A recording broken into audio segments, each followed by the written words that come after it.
I think that was an experience I have always lived up to, and I Mm-hmm. just loved it. And I think that has made me what I am today, if you ask me. When you have to do something and it's your responsibility and you have to do it all, you have to do it. That time really made my armor of steel. But Mm-hmm. I believe in this, that people should take help. Try to get your strength from your inside. Just be a leader has to be a good listener. And he or she has to listen with an open mind. Stay humble. Keep learning. I mean, if you really have, there is no age for learning.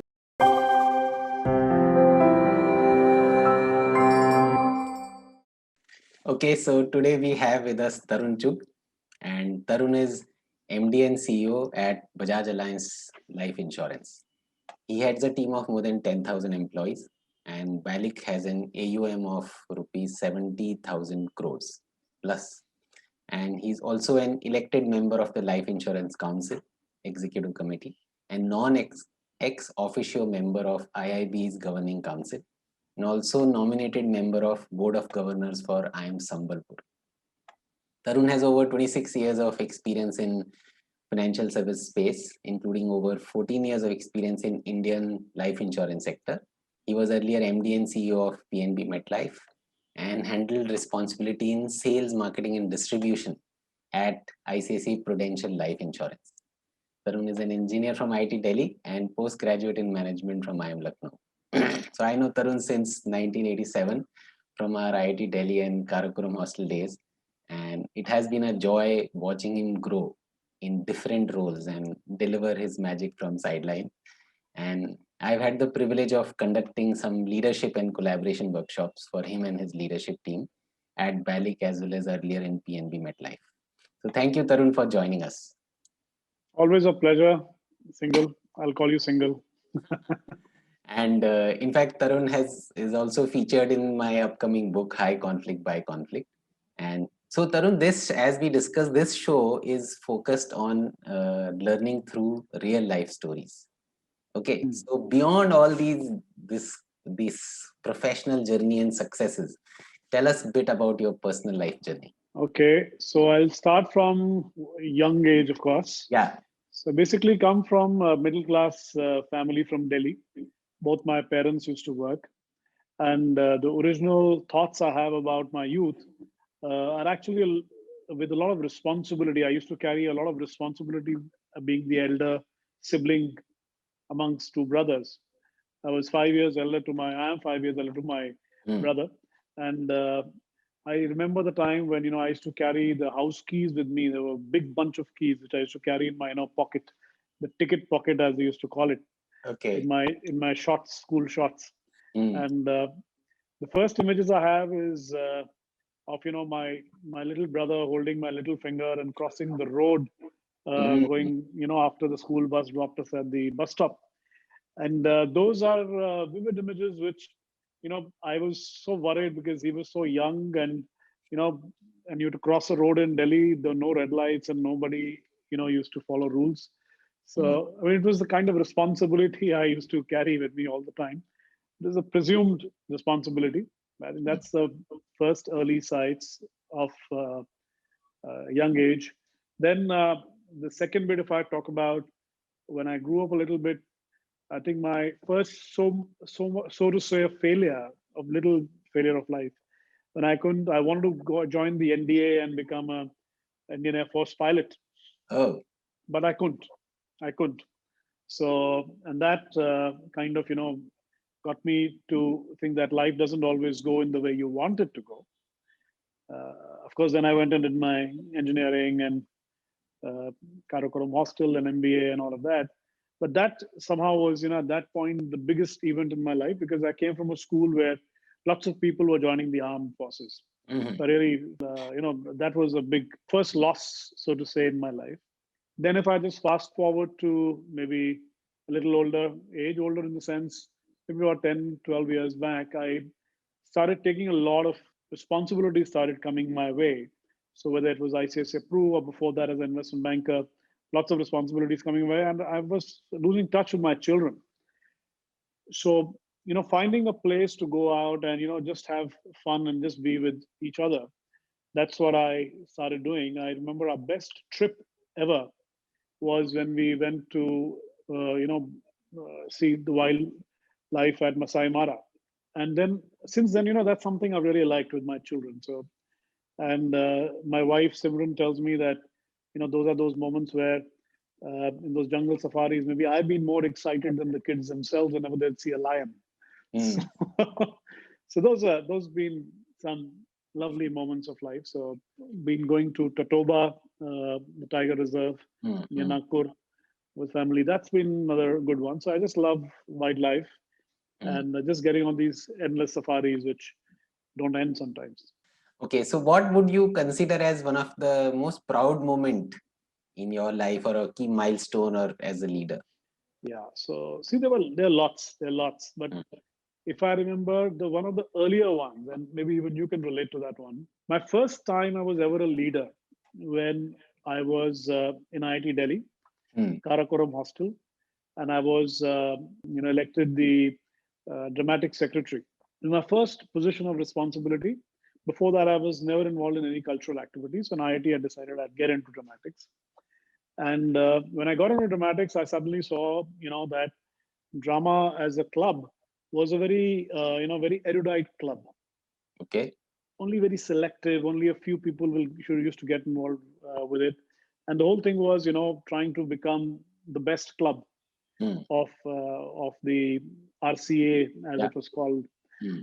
uh, the club, whatever that cultural activity group, Mm. and the music club used to always be the winner. That, Mm. and because music, well, they could just set up a bonfire and start music, and near the hostel area or wherever, and everybody used to join. And Mm. my seniors who set up the dramatics club used to only have a very select few would have very high funda dramas where some people would understand, some would not understand. Mm. So I decided as a strategy to take it to the masses.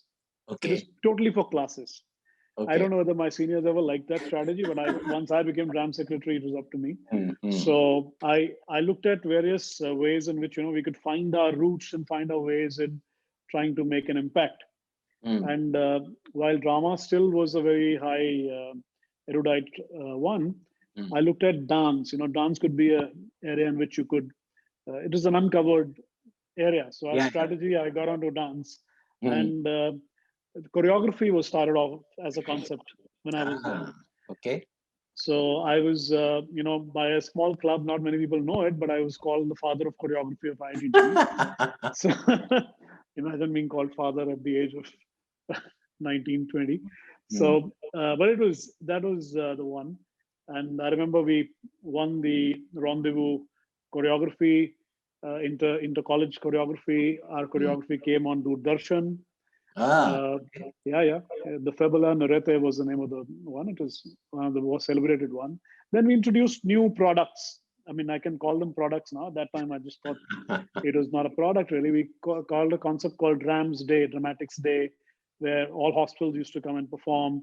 We called a team of Bhangra dancers from Amritsar, and Okay. there was a Bhangra that we did where there's an audition and stuff like that.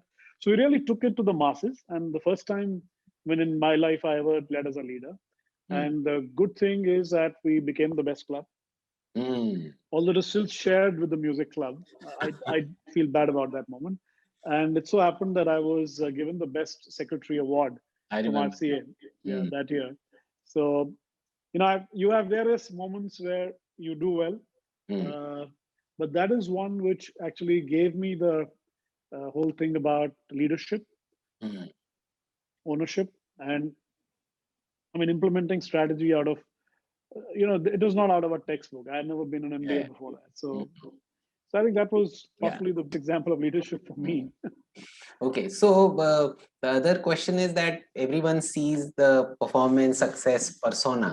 So the tree and fruits. So I would like you to describe, what is responsible for all this? What has been, the inner thoughts, the soil and roots of your life? What do you consider them?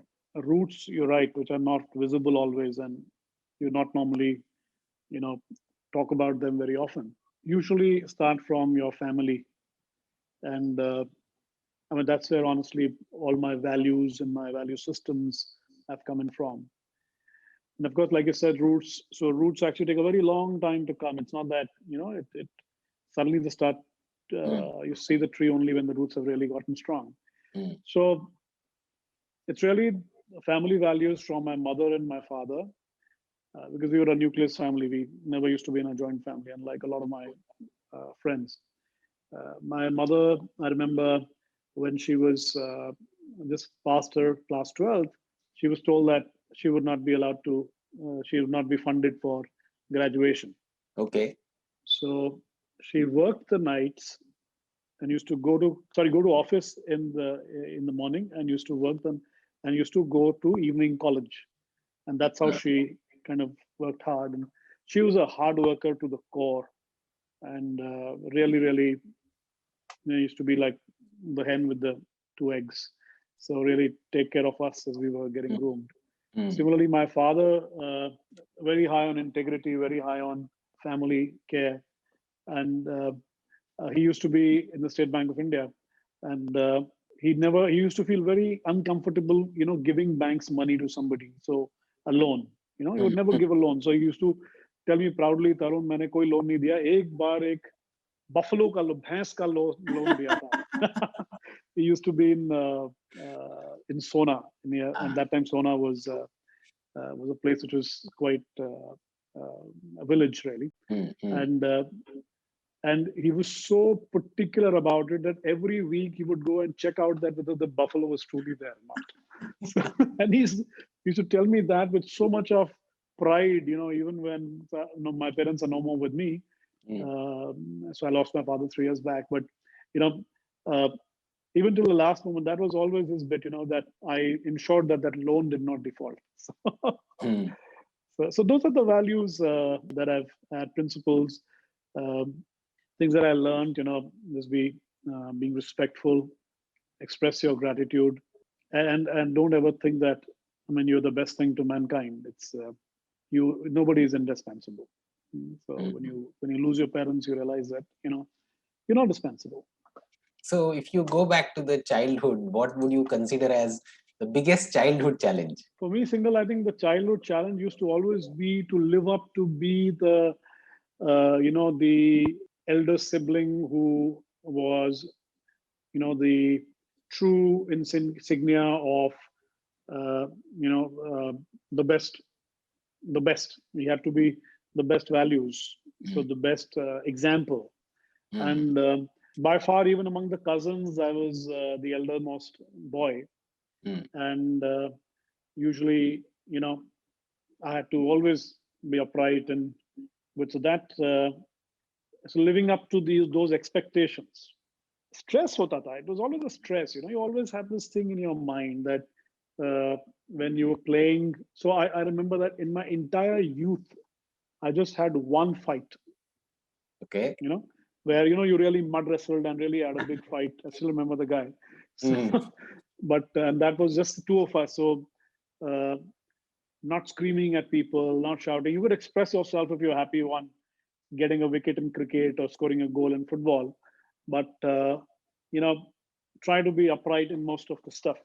That mm, was a constant. When I think back, at that time you don't realize it.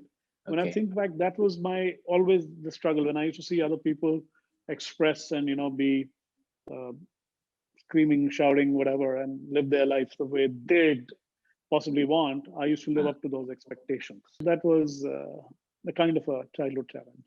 okay. And so another thing is any one or two events which actually shaped your personality, which made Tarun who Tarun is at core. Any such event or turning points in life?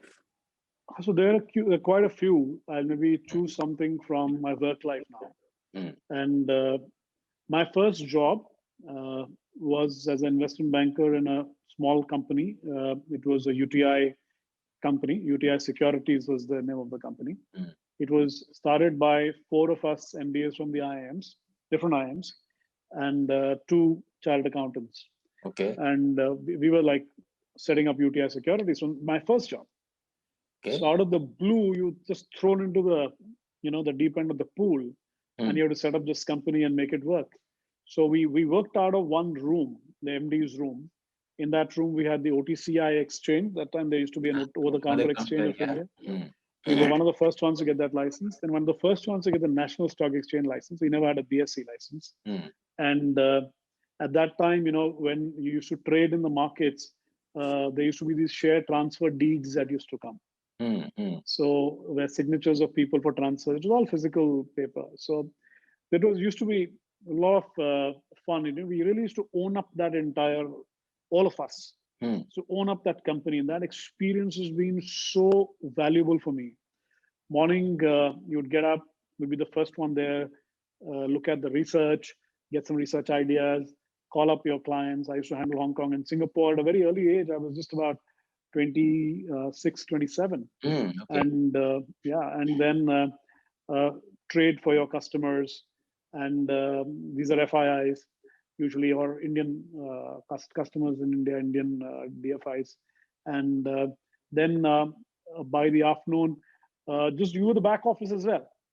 So I was the back office. So take the transfer deeds, match the signatures, check there were those checklists, and then go to at that time there was a Citibank depository. We used to go there and take a cab and go and stand in a queue and submit those as well, and then get the receipts and then go and the money collected and all of that. So it was like, it was nothing. And we used to be, number of times while counting the TDs, we used to be sitting on the ground on the carpet and counting them one after the other, because there were so many to count.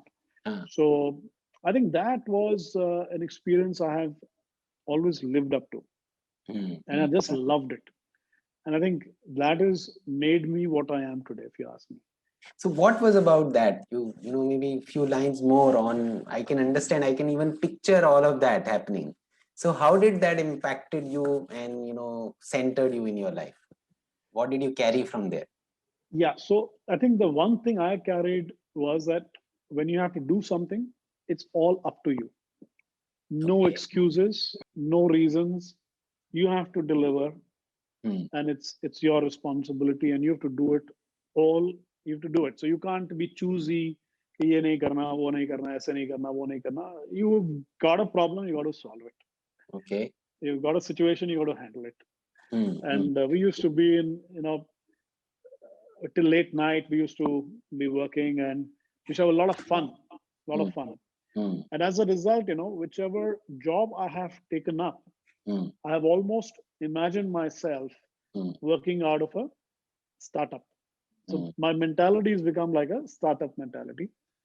And whether it was UTI Securities, whether it was later BNP Paribas, it was again a startup there. ICICI Securities, when I joined there, it was also about starting up the private equity side. Then in the UK, I was in the UK for a year. There again, starting up the financial services unit for Zensar Technologies, and so on and so forth. ICICI Pru, here, the turnarounds that I've done. So every time I've always felt like a startup guy. And I've just loved that feeling of being the underdog. Well, see, another thing which probably you picked from there is that total ownership. Maybe being a startup guy probably means that. Absolutely. Total. Yeah, I didn't want to use the regular words, but just total ownership. Total. Yeah. And okay, so any other event which you call as a turning point? Yeah. No, you're aware of it. You know me very well. So this was my loss of a job. So this was when in my second investment banking stint at BNP Paribas, the French bank, and we were doing very well. We used to get paid very handsomely. And when the World Trade Tower was getting struck by aeroplanes, the whole world, investment banking world, crumpled. And pretty much the ripples were felt all over India. About 11 investment banks shut shop, European, American. They just didn't know whether they should consolidate in their own markets or should they be outside of their own markets. So similarly, BNP shut down in India as well. And it was quite like what you read in books. We were called into a room. There was a call from France. Jean-Michel Doublé, I still remember the global head of investment banking called And we were in this, we were doing up that entire office. We spent $1 million doing up that office in Bombay. And we were calling this lovely mahogany table, round mahogany table, lovely table, that they must have spent lots of money. And they said in broken English that we've decided to shut shop in India. We're running out of money. and he basically, on that phone call, we were told that leave your car keys. It was office car. Leave your mobiles. Your computers have been shut. Please go, leave the building. Come back after 2 hours. This is the money you'll be given. We were told a formula, and we were just given it, and that's it. So this was when I just had my first one was there, and it was an unprecedented thing. I could never imagine I could be in that situation. But the way I handled that, because for 3 months there was no job that I had, and there was nobody hiring investment bankers anywhere. And I used to be a very well-paid banker with, happening family, happening locality. We were the most happening couple in the building, and suddenly you had no job. So lots of small events that used to happen. So my bai in the house, in the Kamboli bai, used to, sometimes, stare down the aisle and look at the fact that Saab is sitting in the office. He's not going to office. He's in the kurta pajama. I mean, is she going to have her job? My driver used to be worried. My son, before going to school, he was saying, Papa, office nahi ja rahe. You're not going to office. Like, those were, kind of huge rocks that you would carry. And I remember that I used to go for interviews. Although I used to have a car and a driver, I said, I'm not going to use it. I did not fire the driver, but I used to walk to the station, and I used to get onto the second-class train and go to Marine Drive for my interviews and it's South Bombay. Because I told myself that, look, I'm not earning, I'm not going to spend like money like I used to earlier. But I still enjoyed myself a lot. I learned how to swim. Okay. I didn't know how to swim till then, and that was kind of a relatively senior age to get learning to swim. But I started learning to swim at the age of about 33, 34, and also just enjoyed this entire bit of spending time with the family. Then was able to take a lot of lessons out of that. That time really made my armor of steel. If I could come out of that, I could come out of anything, and I did. So that's the one that's held me instead. Even now, when I handle pressure, there's something or the other happening every week. Some crisis, some big issue, some situation. But all of that has taught me a lot. That those turning points, those events, have really shaped how I've handled life after that. So I want you to still stay with that event and give me some access to your head. What was going on in your mind that time when all of that was going on? What were your thoughts and what kept you going that time? See, when you had this ownership and whatever you took on, took 100% responsibility always. So wo sab to tha. What else was going on and what kept you, centered? Fact that I was with my family and my better half, we used to share a lot, Simran and I, and we still do. I think that's what kind of helped me center. There was this huge feeling of shame, although there was nothing for us to be blamed for. I mean, it was not because of me that we lost my job or I was jobless. And what kept me going was, the belief in myself.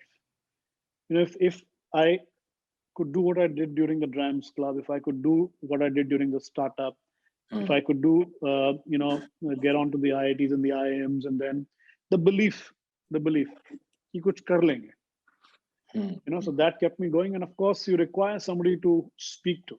And I think that's made a lot of difference, because your mind is churning so much of data at that point in time and so much of issues. And to handle that, you really require to be able to talk to somebody who you can be totally, trust, which is why I believe in, coaching and mentoring and as well. I mean, here I was lucky to have my own wife as my coach in a way, but I believe in this, that people should take help. So this was around when you were at 30, 33 age. And between then to now, is there anything else which still shows up as one of the top setback and where you recovered from? बहुत है single, बहुत है. I mean, it's like if I start listing it, it'll be too many. But I think these are the two main ones. Okay. I do remember. I can say that to you, but I won't name the company because it's all kind of, it gets to be confidential. But I was in conflict with the promoters of my company, and they wanted to shut shop. Same thing as what happened in BNP. They wanted to sell the company, and I believe that they were making a mistake. I tried to go all across the world, try to explain to seniors that they shouldn't. And I just turned this company around with my team, and I had a new team, and it was all ready to go. And I really felt for the team, So that was one of the most biggest dilemmas, you can say, I've faced in my life, and I had to take that decision. So I was conflicted. I was conflicted because I was hired by the promoter and I was against their wishes. So I had to leave, to leave the team back. And that was the biggest, the toughest moment, the biggest dilemma. And I think, so there are just so many. I mean, in these positions that we all are in now, so there always is something or the other. Some may seem it to be big, or some may seem it to be small, but the whole ability to be able to absorb the pressure and be able to detach yourself from the pressure. Like I said, it's what happened to me after BNP Paribas was not because of me. Being able to say, look, this is controllable, this is not controllable, and you can't do some things that you can't, something that is uncontrollable, you just let it be. I remember talking to Shikha Sharma once. Shikha Sharma had hired me into life insurance, and I used to take a lot of pressure. And she said one thing that, I just keep whatever I can't control, I just keep it on side and I just let it happen. I can't do anything about it. And I don't let it mess my head. And that was a big one for me. And I think that's the way I've pretty much also architect my own thought process. So anything else which has kept you centered? So one is the family support, being like Simran, kind of a presence to bounce as a bouncing board, and maybe other is your past accomplishment. So you could connect with them and keep your anchoring. Anything else which you've noticed which keeps you anchored in tough times, turbulent times? So it's around discussions that Simran and I had. So after I started, I had to move out a lot, travel a lot, India outside. So the habit of first thing in the morning calling up my wife and just having a chat, even if it is sometimes it is about what has happened yesterday or today, what is expected. Sometimes it's about nothing. Sometimes it's about what's happening in my children's lives, and but that that decorum we've kept always. When I take a flight, the last person I call just before the takeoff is her. When I land, that's the first person I call that I've landed. So that jugalbandi in a way is something that has kept me centered, because sometimes it's just so maddening. That's things that are happening around you. So anything which is any activity or hobby which you manage to enjoy during all this professional journey? So I've been actually shuffling with a lot of things. What I've realized is that I keep on developing these interests to get deep into something, then suddenly just get out of it and get into something else. So I got deep into reading about the history of mankind. For like 3 months, I was gobbling up everything that was coming my way. And then suddenly something moved into my bit of, learning about artificial intelligence and machine learning. So for almost like 6 months, I've been on that trip on, computer vision and all of things. Maybe it came in because my younger son was interested in that. So and I just let the flow happen. So I don't stop it. And at that juncture, you'll watch all the YouTubes, you'll get all the books and start reading. Lately, I'm now interested in. I just got hold of a book which I'm going to kind of start reading now and then. It's about the brain. How you can maintain a healthy, balanced brain despite whatever your age, whatever your health, and what do you do to keep it healthy. So these trips which I let come in. Otherwise, the regular bits are nowadays. It's more. I watch a lot of English Premier League football. I used to be a football player when I was young in school. Oh, okay. Yeah, yeah, but never at IIT level. I was not so good. IIT was too good. So I watch EPL. So tonight, for example, there's a match. I'm a big Manchester United fan. Yeah. So I've been getting up at some crazy hours. During COVID, they have these matches some crazy hours. So 1:45 in the night, I will get up, and I've been watching these matches, and I've not missed a single match since the COVID period began for Manchester United. Every match, even Mm. if it is not getting into India, I'll find somewhere it is, getting streamed somewhere else, and I'll find a link. I'll pay for that, and I'll watch it. Mm. I remember you suggested this book, Never Split the Difference by Chris Voss. Yes, And yes. I really loved it on negotiation. And do you have any special tip for negotiation for leaders or anything which made a difference for you? I think there's something that I learned from you only, where you have to see how learning, how winning is to ensure that both are winning together. It has to be a win-win.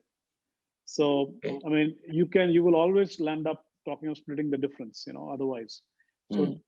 so the strategy has to be such, the space from which you have to come is such, your win and the other person's win is together. And particularly, you've been a proponent of that, and I learned a lot from that. I don't know that's part of the book, but it's a little bit there. Yes, I know, but Mm. this is a very good philosophy, I believe. What are you now looking forward in life? So you've taken, Balik to one level and you have seen so many things in life. What do you look forward to now, personally, professionally? Professionally and personally, but now it's all getting in the same way. But Mm. the way I love is to do is mentor leaders. Okay.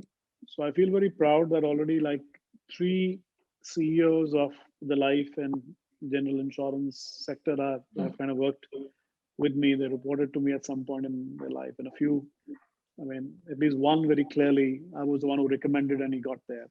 I love this mentoring of leaders, Mm. and basically give your teams empowerment and strength, such that, and I hope that I can keep doing this as I go. So that's on one level. The other bit that I'm quite passionate about is giving back to people who are in the old age. Okay. So I believe that over the last so many years in life insurance now, I've learned a lot about pensions, and I've seen situations where people have gone through very tough family old age situations, and I want to do something around that area, and I will. I mean, whenever I decide to you know let Balik be and move on to something else, I think that's an area, unless something else suddenly comes up and interests me, because like I said, I do have these fleeting interests which keep happening all the time, but Mhm. these are a few things that will keep me going. So mentoring people, mentoring leaders, and Yeah. doing something for pensioners. Mm. And what advice would you give to a smart and a driven leader watching this video, or an entrepreneur or a leader in making? So I think the first one I'd say is try to get your strength from your inside. Okay. I've seen a lot of people spend time, networking and thinking that, this guy will help me, that guy will help me. You have to get it from your inside. Mm. You may need help for that, but go take that help, but get it from inside. The second bit I've learned very clearly is just be a leader has to be a good listener. And he or she has to listen with an open mind, because mostly you are hearing but not listening. It's a very basic thing. I mean, I'm sure lots of people say it, but at the jobs where we are at, the pinnacle of a company's decision making, if you're not grounded in terms of being able to listen to what's happening on the ground, nobody's going to come and tell you the truth. So you have to actually, and you have to develop people around you would want to be able to tell you the truth. That's that the day you do it, it's a big one, and people are not, shaping the truth in the way you'd like to hear it. Okay. So for that, you yourself have to be a listener. Stay humble. To be a listener, you have to be humble. Otherwise, I've seen so many people talk of humility, and the last thing I sometimes see in them is humility themselves. So, but truly being humble is not an easy one. Keep learning. I mean, if you really have, there is no age for learning. That's what I keep telling my children also. And I practice it. I learn from just anybody. I might learn from uh, a street urchin how to be happy. I might learn from a person who's maybe the way sometimes even an animal is. Or I mean, I'm just taking these extreme examples. Uh, there's just so much, any small thing that you can learn from anybody. I think it's your day made. That's how I live my life, at least. Okay, thank you very much for all your sharing candid stories, as well as I think there are a lot of things which the audience will take away from this interview in terms of ownership, authenticity, being a learner, bouncing back from whatever hits you, and bouncing back well, probably to a better level. And I wish you all the best in your journey ahead, and may you be able to make a difference to a lot of lives around, not just in your current role, but in your basic orientation to grow people. So thank you very much.